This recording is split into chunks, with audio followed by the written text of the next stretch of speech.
JD Martinez, everybody, was this close. This close.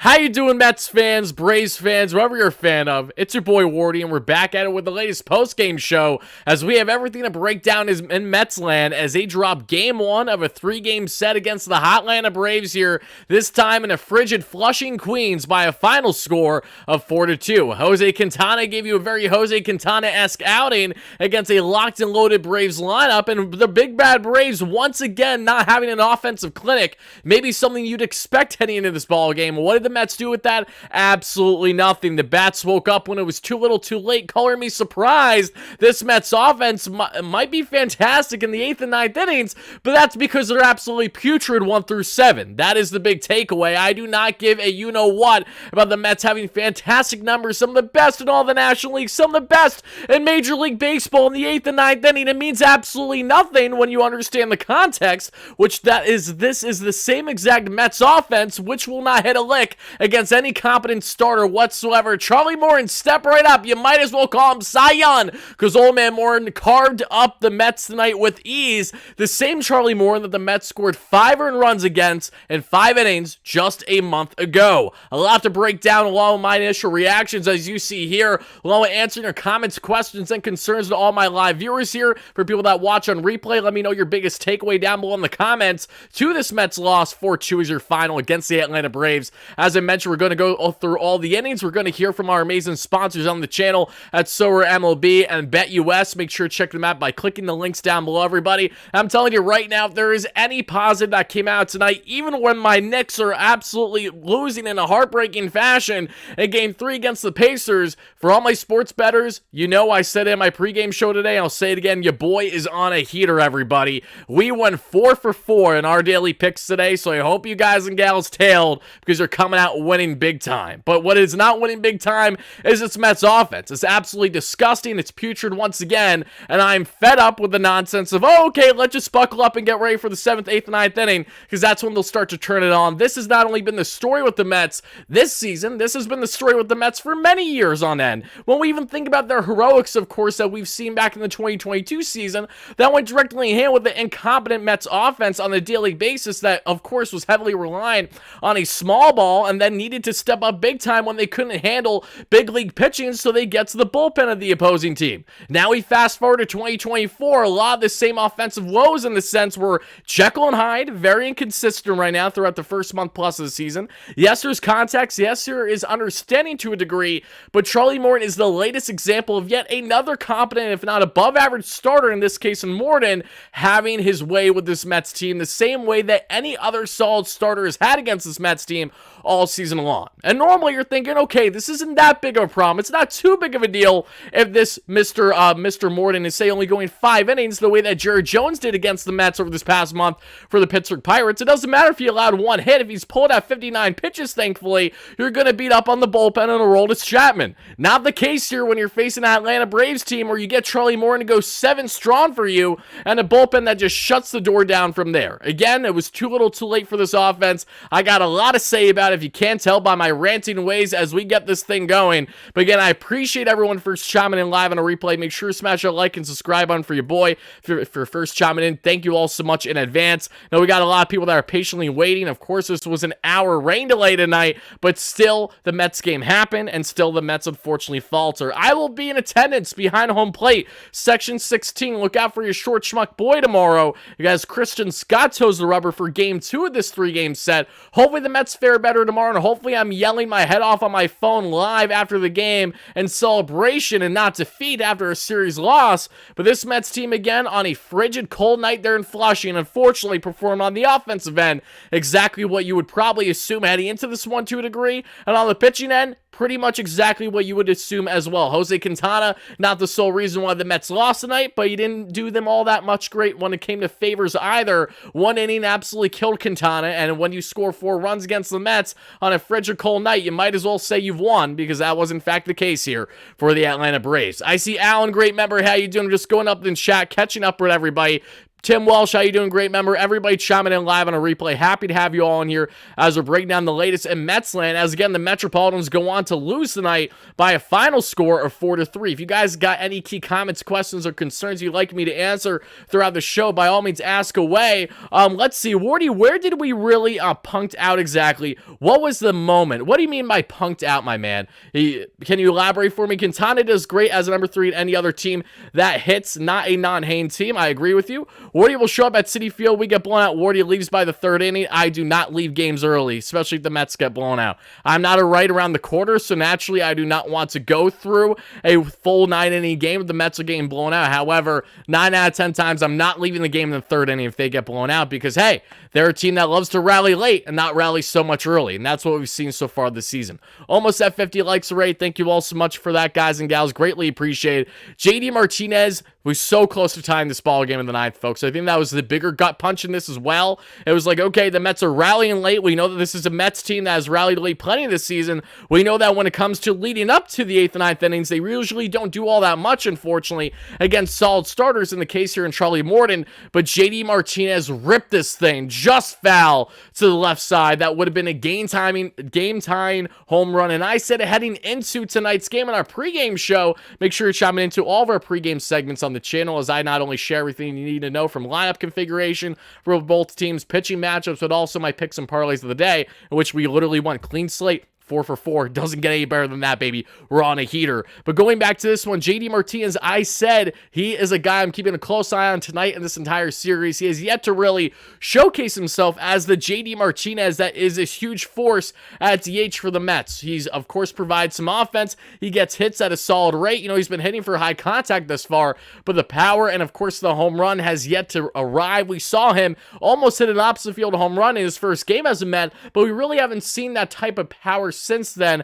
outside of that huge foul ball that we saw there in the 9th inning tonight. So JD Martinez, again, had some solid at-bats tonight, just couldn't get there when the Mets need him to most. And again, they go on to lose by a final score of 4-2. But let's break down the ball game, everybody. Let's go through innings 1 through 9. What transpired in this one? What stands out the most? What stands out the least?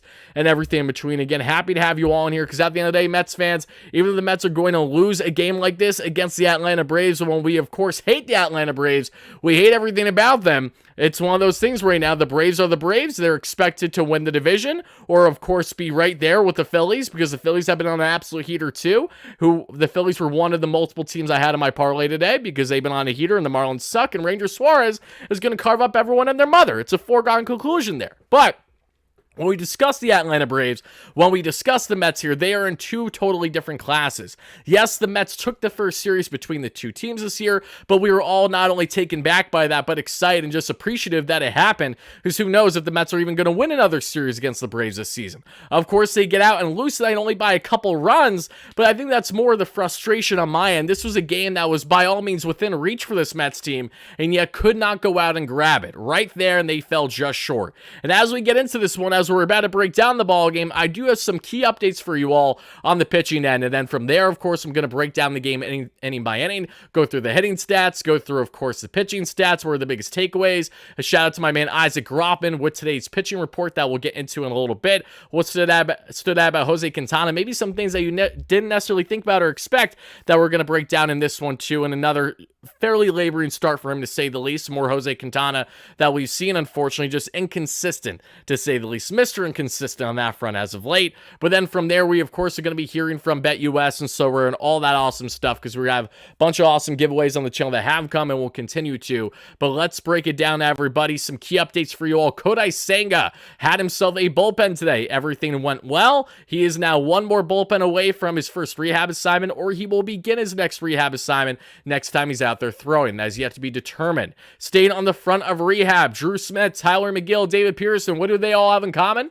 They have continued to do well in their respective rehab assignments. David Pearson can return along with Kodai Senga on May 27th off the injured list. Tyler McGill can return sooner than that, and will, more than likely, as he will pitch in his last rehab start, more than likely, this Sunday in AAA there for Syracuse. His last outing was 4 innings of 0 earned run and 7 strikeout ball against the Iron Pigs, the Phillies affiliate there in the Lehigh Valley. And then we see David Pearson, of course, continuing to ramp up. And then we also have there Drew Smith, if I didn't mention already, has another outing coming or so, and then he should be good to go. Drew Smith, I do not foresee to be out too much longer on the IL with the Mets right now. But one guy that is going to be on this shelf for quite a bit period of time, whether we like it or not, Brooks Raley. You know how this past week Joel Sherman came out with an article and said, you know what, Brooks Raley, the Mets are fearing a potential season-ending injury with, that the elbow inflammation was more. Well, Carlos Mendoza threw cold water on that initially, said that the inflammation, it's slowing down, it's going at a slow pace, but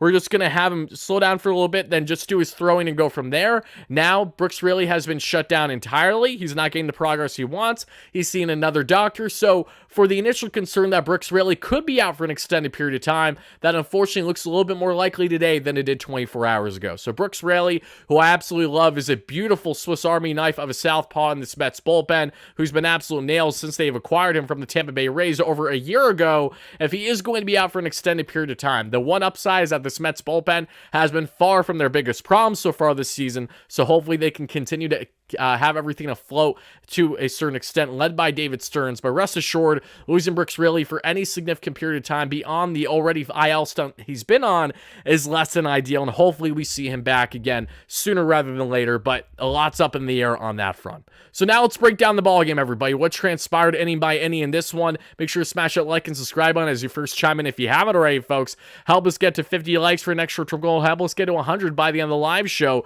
Greatly appreciate it. I know it's a late night Friday night. I know a lot of you guys want nothing to do but to say sleep this one off. It's still an early season game. Let's just bring on tomorrow's match, and I'm there with you. I'm Ray. I will be in attendance tomorrow's game, but we're not there yet. So let's break down what transpired in this one. Starting off there in the first inning, everybody, that we would see Jose Quintana with a 1-2-3 inning. If only he would have more of those tonight than what he did. As we then get to the top of the second there, and this, of course, if I didn't mention it, Ray, I think I did a billion times.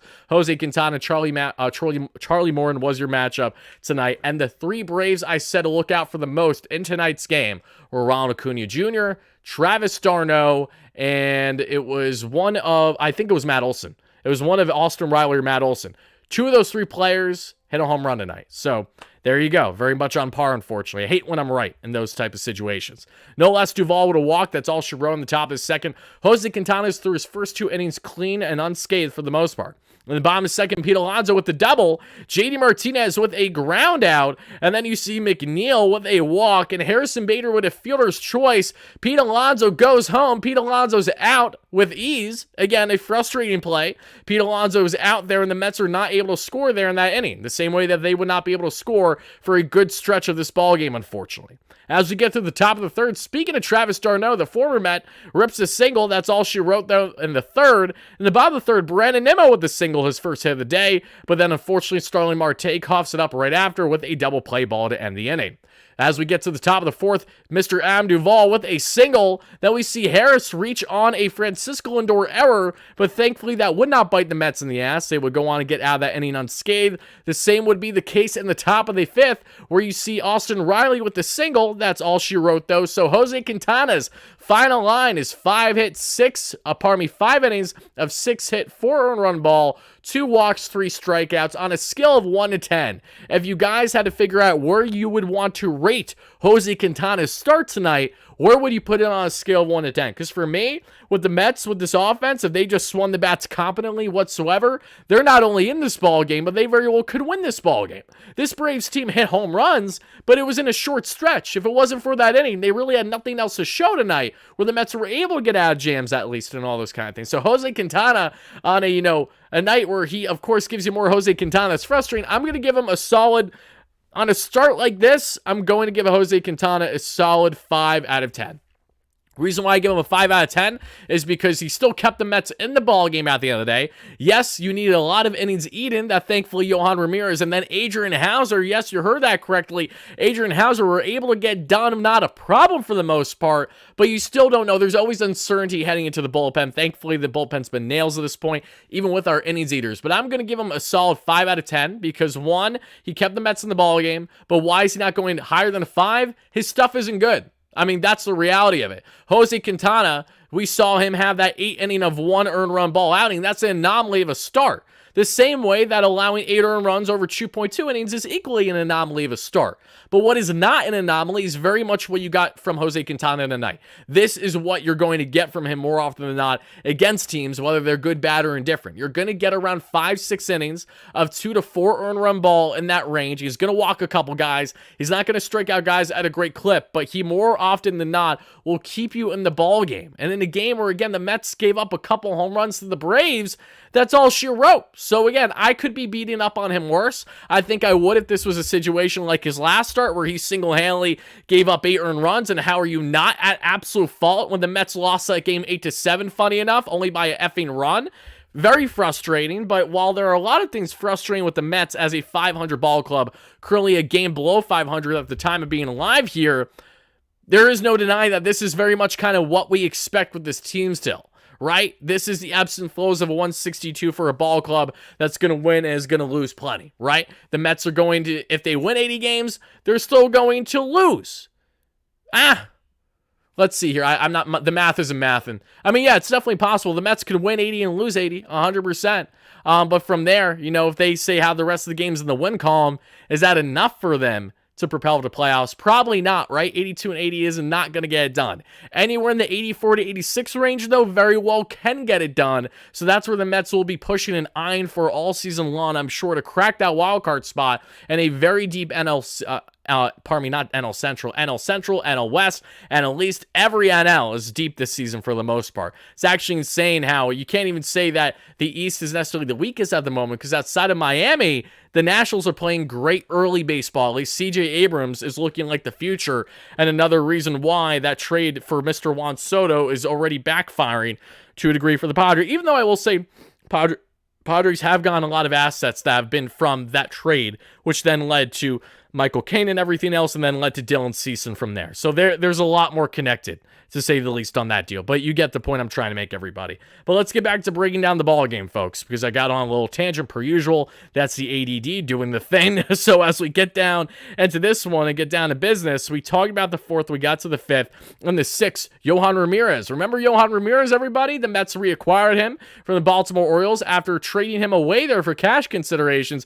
Yohan Ramirez gives the Mets 2 scoreless innings tonight, and you gotta love to see that. Same thing applies, folks, with Adrian Hauser. And then, of course, we see Francisco Lindor in the bottom of the 7th with a solo shot. Lindor's been on an absolute heater, so while the Mets as a team have not been playing their best baseball, Lindor has been playing more the way that you want him to. Again, though, would have liked offense earlier in the game, but at least he is contributing versus not. And then Pete Alonso, of course, with an RBI single there that drove in Marte in the 9th, and then JD Martinez with that foul ball to left, and then he flies that to center, and that does it for the ball game. But as we take a look at the pitching stats here, everybody, Yohan Ramirez, Adrian Hauser, what stands out to me, Yohan Ramirez was absolutely fantastic today.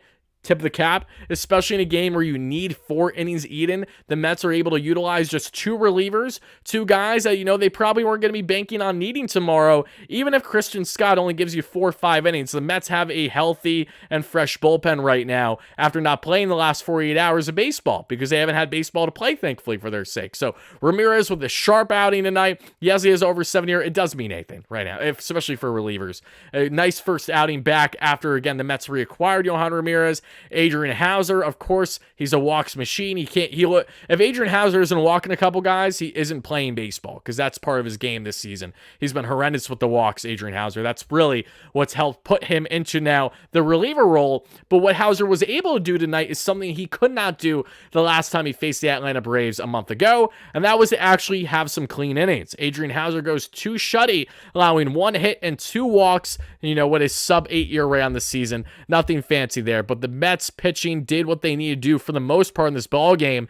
And now as we take a look at tomorrow, it's going to be very, very important for this Mets team to get up with the right foot forward. They're against a Max Fried that I already see carving up this team. Again, I don't wish it. I hope it doesn't happen, but we have seen it more often than not. I will say, though, the Mets have had success against Max Fried over the past couple of years, but a kind of cold, somewhat windy, frigid day, 4 o'clock game there tomorrow at Citi Field. I'll let you guys know from my experience behind home plate just how good Max is looking, and I'm sure he will look pretty sharp, to say the least, everybody. As much as it pains me to say, trust me, it does. We're almost at 50 likes. Thank you guys and gals so much for that, for everyone watching live.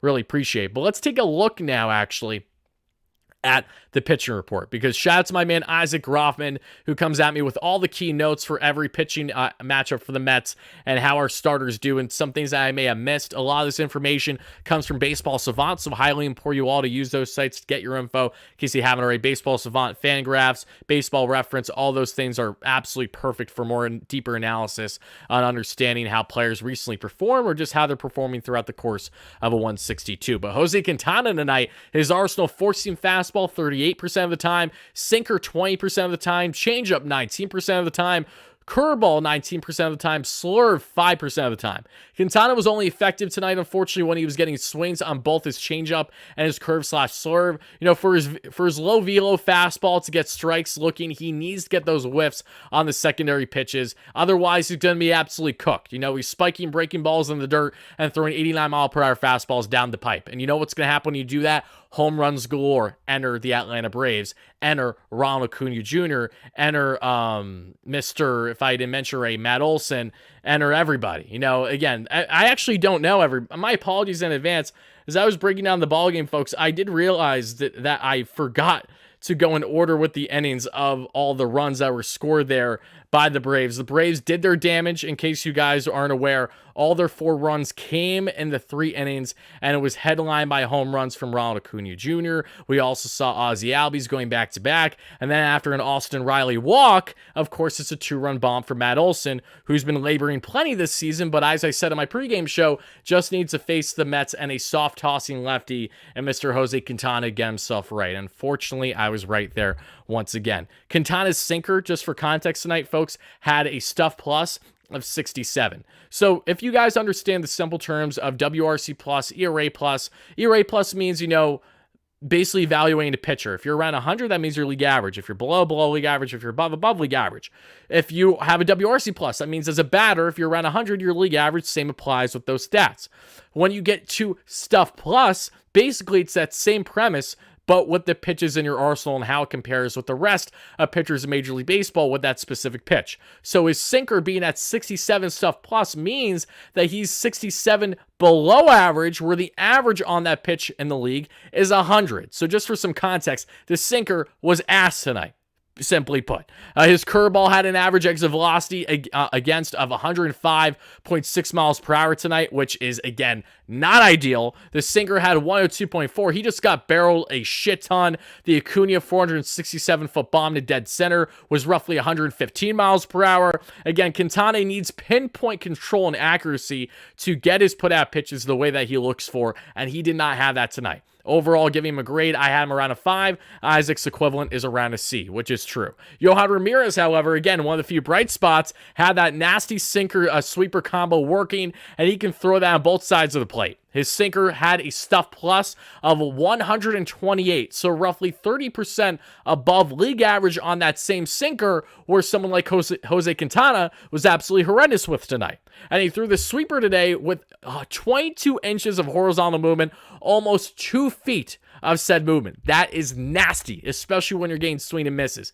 Adrian effing Hauser was fine in relief. Still wasn't quite able to get his sinker spotted where he wanted to, but he was able to eat innings and induce those ground balls, and that is what Mr. Adrian Hauser is not only known for, but is expected to do, especially in the time being that he's now a reliever for the Mets, whether that stays for a long period of time, whether this is just short-term until the McGills, the Pearsons, Sengas of the world are, you know, part of this group, or what have you. All I know is that Adrian Hauser, Yohan Ramirez, and Jose Quintana, 4 earned runs through those 3 pitchers, could have been a much worse outing for the Mets tonight. And the main reason, you know, why it's still sticking out like a sore thumb a bit is because you have this offense doing this team and this rotation, this pitching staff, absolutely no favors whatsoever. Absolutely none, everybody. As I see your comments here, I want to check up, see how you guys are doing. We're going to get here to a second, everybody, to hear a word from our amazing sponsor briefly there at BetUS. And the reason why we're going to hop there in a minute, also apologies, folks, my intro is going to run for a second when I go back to the main slide. There we go, it's gone. But I really want to jump to them in a second. Absolute heater. Wardy, How's every better would the team be if someone became the captain or a real leader? Well, the Mets do have multiple captains in the clubhouse. It's Lindor, Alonso, Nimmo. Nimmo leads the way, and Lindor at times. Alonso shows it with a lot of emotion, but I think internally, Alonso, while he's outspoken, this team is still led in many ways by Lindor and Nimmo. Nimmo, of course, is a seasoned vet. Nimmo's been on this roster more than any other current Metropolitan, so something to bear in mind. Jose Quintana, Johan Ramirez, Adrian Hauser, only winners took the rubber tonight. Yep, you're 100% right, Carson, and it's very, very unfortunate when you have a Mets team that, again, was very much within reach and within grasp of winning a ball game, yet they can't get it done because of you just don't have an offense to show for it. Watching Mets play, says Anthony Paz, is either extremely active or completely lifeless. There is no in between. Yep, there is absolutely no in between, especially when the Mets, again, give you a steaming pile of you-know-what, which is this what you want to call an offensive performance tonight. I feel like I've said that wordplay how many times over the past year and a half, but unfortunately it still holds true. Mets did a lot better than I thought they would, to be frank. Tonight, Priest, really? Really? This is unfortunately really on par with what I was expecting the Mets tonight. Regardless of if they were going to win or lose, I didn't expect it to be a high-scoring game. But I just get beyond frustrated when you say you're losing 4-0, you're losing 4-1. Oh, you get a run there in the ninth. Oh, let's bring that offense tomorrow. So that's not how it works, as much as I wish it was the case, because you don't go from tomorrow to then facing the Braves bullpen right away. You go to face Max effing Fried, who can kill this Mets team whenever he wants. You know, it's not fun. Mets need a new hitting coach. It's funny you say that. Seems Chavez is not doing his job. I know Carson in the chat is certainly not an Eric Chavez fan. I like Eric Chavez, but I will say this. I do not like any coach enough to warrant saying, hey, you absolutely have to make sure that nothing happens to them over the foreseeable future this season. I think if there's one guy I will say you shouldn't do that to, it is Carlos Mendoza. I have liked Mendoza a lot. He has grown on me quite a bit. I've been happy with a lot of his decisions. And at the end of the day, a lot of the lack of offense isn't really on Mendoza. It barely is. You know, these guys need to be held accountable, one.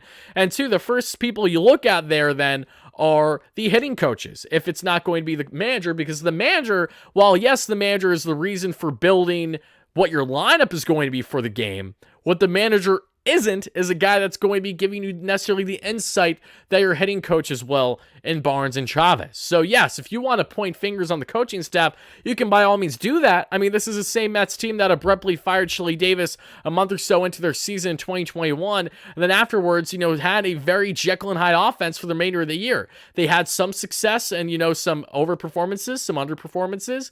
But I guess the question is how much does a firing warrant a fire up the team's ass to really get them in a groove where they haven't been before?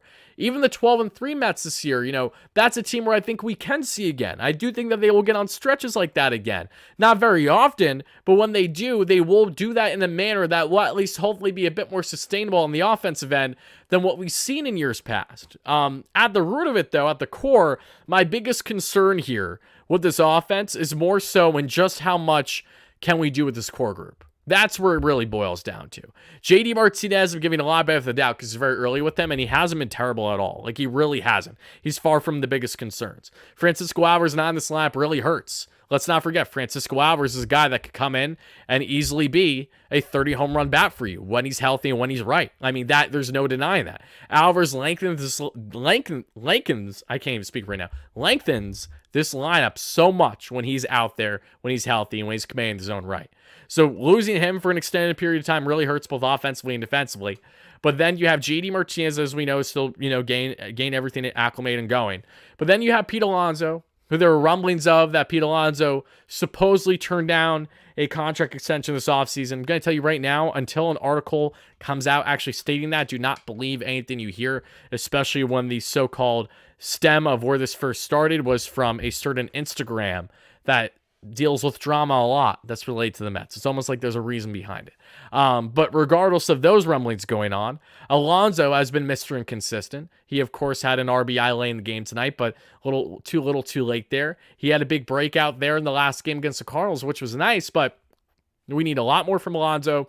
Lindor, we just need... For Francisco, it's more about, can he provide some more early contact? Because Lindor, while we have seen him provide early offense, He's one of those guys where he unfortunately at times just goes in hand with the rhythm of the team. Like, this team falls in order a lot. And yes, you want to give credit to Charlie Moore tonight, of course. But at the same time, it's like, this goes for how many times where you look at the Mets, you look at how they go down in order, you look at how they were shut down 7, 8, 9 straight batters in a row. Like, that happens because this is more of an organizational problem, and it's something that's been rooted with this team for quite a bit now.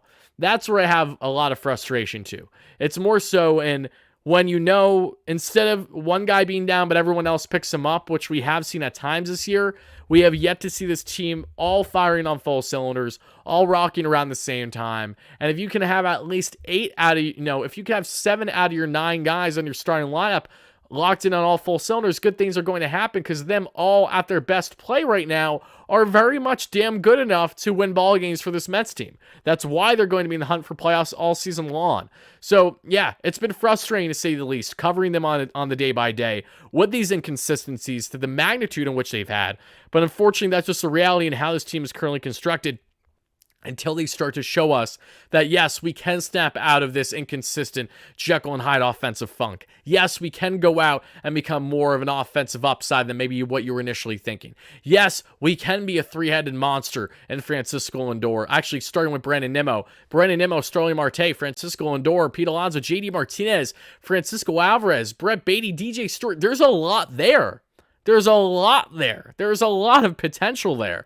But potential expectations, we know those have been, unfortunately, 2 very different things. Someone's mentioning Mauricio. Mauricio would have been an awesome help. But here's the crazy thing. If Ronnie Mauricio never got injured, this is a completely alternate universe. Because I could tell you, I heard it from the horse's mouth himself. And by a horse, I mean a current player in the organization. Ronnie Mauricio was expected to be the Mets starting third baseman heading into camp this year. Like, that was 100% a thing that was going on. That was very true, that they were saying it was basically his job to lose. So Brett Beatty's production wouldn't be to the degree it is right now, offensively or defensively, especially on the defensive end. It's crazy how things work because of injury like that. We all miss Ronnie, I do. I can't wait to see him back. Someone on Twitter suggested to replace Chavez with Barry Bonds. I'll change my Hall of Fame opinion on him. So you shouldn't need Barry Bonds becoming hitting coach to change a Hall of Fame opinion on him. It's either you can handle the fact that he was a Hall of Fame player pre-steroid era, and you can handle the fact that he should be in the Hall because he's one of, if not the most generational hitter over how long. That's not only my personal opinion, but the stats will back it. I don't think you should do that for that reason. I think you should just want him in the Hall regardless. But that's me biasly speaking there on that front, which I know is a very controversial topic to this day for many of you. But Barry Bonds, for those that don't know, had a short stint as hitting coach for the Miami Marlins. He did have some success there, but things didn't stay too long. If I'm going to be frank, and while I don't know Barry at all, Barry feels like the type of guy that would give me a very similar vibe to one of Wayne Gretzky. When Wayne Gretzky was back to, initially he used to be the head coach of the Arizona Coyotes. He used to be GM. I don't know if he had part ownership. I think he was GM. He was coach at one point. Didn't have a lot of success because, when you are so talented and when you're at such another level than everyone else in your sport, at times it can actually be really hard to teach that because you have so much pure talent you were born with. That, again, you can try to teach all you want, but it's much easier said than done. That's why it may come off surprising, but when you have the best players in these respective sports, Wayne Gretzky, of course, for hockey, Barry Bonds for baseball, that kind of goes in hand with why they don't have as much success as maybe you think post-playing career, because they're wired so differently. So differently than a lot of other people in their sports, too. I'm so sick of people thinking Lindor good. He's not. Priest, he is good, whether you like it or not. He is very much a good player. What team wouldn't need Barry Bonds? I agree, but here's the thing, though. Barry hasn't been an active coach in years, And when he was with Miami, it wasn't like they had this resounding success. They, of course, had their run, but they also had very talented players, too. Headlined by a young Giancarlo Stan, a young Christian Yelich, not young, but veteran, what's his name? The catcher or first baseman. He was on the Braves, too. Martin Prada, something like that. It's close. It's on the tip of my tongue. They had pieces there for sure. Let me check up here in the chat. Realistic, thank you so much for the $2 haul. Realistic says, Wardy, NFL's schedule is out next week. Let's go to a Steelers game. I would love to. I don't know when that'll be, my man. I still have yet to hit Pittsburgh for a Steelers game. Never been. I've been to Lincoln Financial, unfortunately. I've been to MetLife just to witness the Jets do absolutely nothing. I mean, all Jets fans understand that. I would love to hit a Steelers game. Thank you for the donation, my friend. We'll see. Maybe we can make that happen sometime this year. I'll keep it on the schedule. Frank, thank you so much for the $10 donation. Frank says, I was there tonight. Lindor played the feel like he could care less with shoulder, has 2 errors. Yep, Frank was not happy with Francisco Lindor's performance tonight, so you got that, folks. Yep, Frank, again, I will say this, Lindor, I appreciate the home run from him. The error, I don't appreciate that whatsoever. Thankfully, the error that he had there, though, in that one inning didn't come back to bite the Mets in the ass, thankfully. If I'm not that wasn't an inning where that happened, because Duvall got a single. That was in the 4th. Yeah, no one scored in the 4th, thankfully. But yes, I can understand if you're frustrated being at tonight's game after the loss and the way it was, right? Mets fans, those black uniforms gave y'all team bad luck today. They did give us bad luck, Dante. You want to know why? Because they're not even nearly as good as the original black uniforms, even from last season, when last season's ones aren't as good. The 2021 ones are the best. They had the perfect piping, everything beautiful, chef's kiss. Same thing with the 9/11 jerseys, the 2 best Mets jerseys in recent Mets history, in my opinion, and there's really nothing to suggest otherwise. I'm obsessed with those jerseys. We have steered very far away from that standpoint when it comes to a clean look, having the white. No, we got rid of it all. I'm not a fan. Let me put it this way, I don't hate the jerseys at all, but I don't love them either, and I think that they were so much better a year ago than what they currently are. The white makes a big difference, and I'm a fan of the old ones, not the current ones. Let's see here, folks. Just checking up in the chat, everybody. All right, folks, let's take a quick step. I want to pan for a second to our amazing sponsor of the channel at BetUS, because if you guys and gals don't know BetUS, of course, you can sign up today for all your sports betting needs by clicking the link down below, folks, as always, in the description for you all to check out. But in case you guys and gals don't know BetUS, let me put you on here because we have been on an absolute heater, everybody. You see this? You see this, folks? Read it and weep. We had 4 legs today. I parlayed them. We had 3. I actually had 4 legs. However, though, I only showcased the MLB ones here. The NBA ones I have separately. But I hammered the Knicks tonight at +7 spread. That was easy money. They lost tonight by 5, which very much so sucked. Hated how the Knicks lost tonight's game, but I also know that they're very much within reach there, even without OG Anunoby. So, frustrating loss, but one the Knicks should be able to handle, barring any changes currently. But I had the Knicks spread at +7. I had the Twins money line. We had the Baltimore Orioles money line, and we also had the Philadelphia Phillies money line, folks. That parlay in itself, if you did a 4-leg parlay, that's 10 to win over 100. Hammered, won that, and we also won these as you see here. Did a little individual ones for each, and then hammered the parlay as a whole. That's 10 to win 45. Easy money, everybody. And we are on such a heater at the moment, folks. I kid you not. Between my MLB bets, between my NBA bets, and even between my hockey bets, over the past 4 days, we are up a ridiculous amount, and our win-to-loss ratio right now is over 80%. Like, we are actually over 90%, as a matter of fact, because I've hit on 7 different separately placed bets today. Only 2 lost. And don't worry, those 7, I'm not dropping ridiculous money on all of them. Just different plays, ones I liked, pairing 2-leg parlays. I had 1 4-leg parlay. I had a couple of just straight up Knicks spread today at +7 and +6.5, everybody. And we break down these picks in our pregame segments on the channel every pregame show, folks. I come at you with new slates for the MLB here through BetUS. And of course, if there's NBA or NHL picks that stand out to me, I will discuss them as well, everybody. So if you tailed my picks from earlier, congratulations to you all. You want some nice money tonight. And if you haven't, make sure you do it in the future, but of course, do it on your own risk. Make sure you bet responsibly. Again, click the link down below today to sign up with the 125% bonus on your first 3 deposits. Very easy and a lot of fun to do. So again, if you deposit $100 and say you win, you automatically get $225 to work with there with the bonuses, and you can do that 3 times. So BetUS, who has you covered all your sports betting needs. We are on an absolute heater right now. I hope you guys and gals get in on the action in the coming days if you haven't already. Shout out to them once more. Now, as we get back into breaking down more on the ball game here, everybody, let me just get back to my notes, because my software, for whatever reason, won't show me the chat. But what is showing me the chat is YouTube, so I'm going to stay there. These black uniforms are, Priest, we can agree there. We can agree there. Why did they get rid of the white piping? Yeah, I know. They want to be simpler, but sometimes simpler, more modern isn't a good thing. Let's go out, Atlanta Braves. Let's continue to waking up our bats. Dante, let's not. Let's not, Dante. Let's not do that at all. But I appreciate you in here. It's crazy how different the chat dynamic is in the live show tonight versus how it's been not so much last season. It died off quick last season. After the first couple months, it died off because the Mets season was over. But 2022, when things were really riding high with both these teams, man, just bloodbath in the live shows, each and every show. Win, lose, or draw. Just going absolute ham at each other and having so much fun talking shit. It's so far from that right now, unfortunately, because the Mets are not in a position, or even again, if they play their best baseball, they're going to be just around, a little above 500, cracking that wild card spot. The Braves and the Mets should not be in the same class at all this season. If they are, it's because the Braves are either drastically underperforming, the Mets are significantly overperforming, or it's some type of happy medium in between. Significant injuries, ailments lead to downward in play, and Mets just finding the right groove and having breakouts from guys that, maybe we didn't anticipate to break out as much as they have so far this season, whatever it may be. But the one thing that I will say sucks about games like this tonight is I absolutely love rivalries. I love the interaction. I love the talking smack. I love dishing it and then taking it because that's what you have to do when you do these types of things.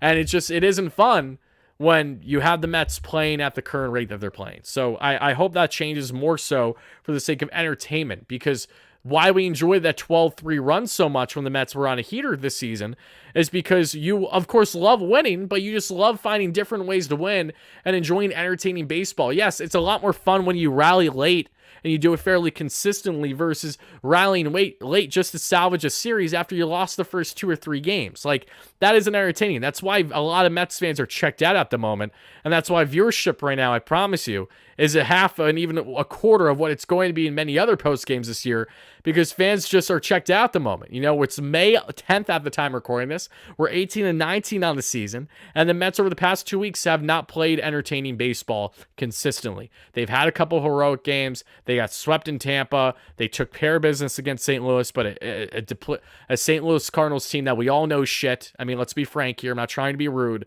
but no one's expecting the Cardinals to make playoffs this year. If you are, past that because you're smoking some good stuff, and I really want to know just how good it is. But all jokes aside, that's where we're currently at here when we evaluate our Metsies. Me too. Rivalry will get better. Well, exactly. And Braves fans want it too. Mets fans want it. Braves fans want it. Do the Braves have some do that beat? Yes, they do. Marcell Ozuna. He's been raking. Not the best human being, but he's been raking. And Yohan Ramirez looked fantastic out of the pen tonight. We discussed him earlier in this one as well. Yeah, no, Yohan was an absolute beauty, everybody. And now, before we wrap up the show, folks, we gave away a bunch of winners this past week on the community tab on the channel, folks. If you didn't see already, we gave away our Sorare MLB ticket giveaway winners. They were announced, again, community tab to check it out. 3 of you guys that signed up to Sorare MLB by simply clicking the link down below, the best MLB fantasy game out there. Free to play, of course, sign up, draft your team, play. Very easy and fun in doing so. We gave away 2 tickets to whatever Mets games you want to go to 3 different fans. And one fan that, funny enough, I actually know on the channel just because I've seen the name a lot, Elgood, they know who they are. They won a $100 credit for the game to, of course, purchase cards and upgrade their team, make it however which way they'd like. And in case you guys don't know Sorare MLB, again, the best MLB fantasy game out there. We're doing consistent giveaways with them. We're going to be doing giveaways with them again very soon, everybody. I'm going to try to change this real quick just so you guys can see my teams, but there are weekly tournaments that you enter with the teams that you draft, and of course you can all sign up by clicking the link in the description down below, but you enter these weekly tournaments, and how you do in these tournaments is based on how the players perform in real life. If your players perform well, you do well in these tournaments. If you do well in these tournaments, you win cash prizes, hundreds if not thousands of dollars. Mets ticket giveaways like the ones we just did as a fun promo on the channel this past week for signing up. Mets jersey giveaways, we've done plenty as well. We gave away a Francisco Alvarez jersey over the past year, among other things. So again, a lot of fun, exciting stuff. And let me show you guys, just give me 1 second here so I can really showcase the teams for you.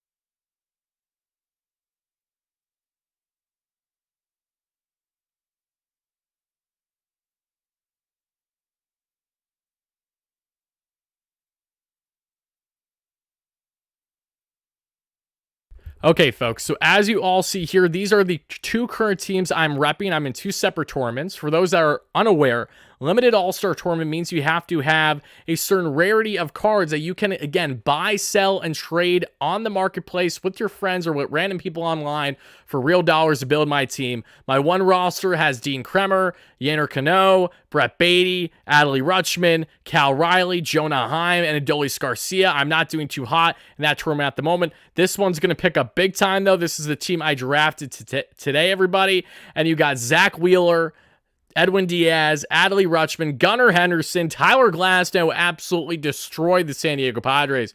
Former Met and my apparent doppelganger, Michael Conforto, and Mr. Brandon Nimmo. That is what I currently got rocking at the moment. And again, they're the current leaders right now, 101 and up, have at least 114 points. But the fun thing is that you really won't know how you do in these tournaments until all your guys play all their games and get their starts in. You don't want to jump ahead and think, oh, I'm for sure going to be here and rank in the top 10, top 100 out of, say, what is currently roughly 12,000.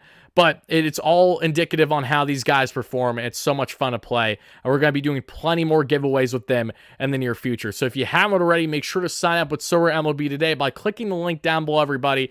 Not only a great sponsor on the channel, but again, just a fun platform where we can build our own fantasy teams, card collect, especially if you guys like MLB The Show and building collections. You can do card collection as well here in Solar MLB. And I'll actually show you that here just a quick second.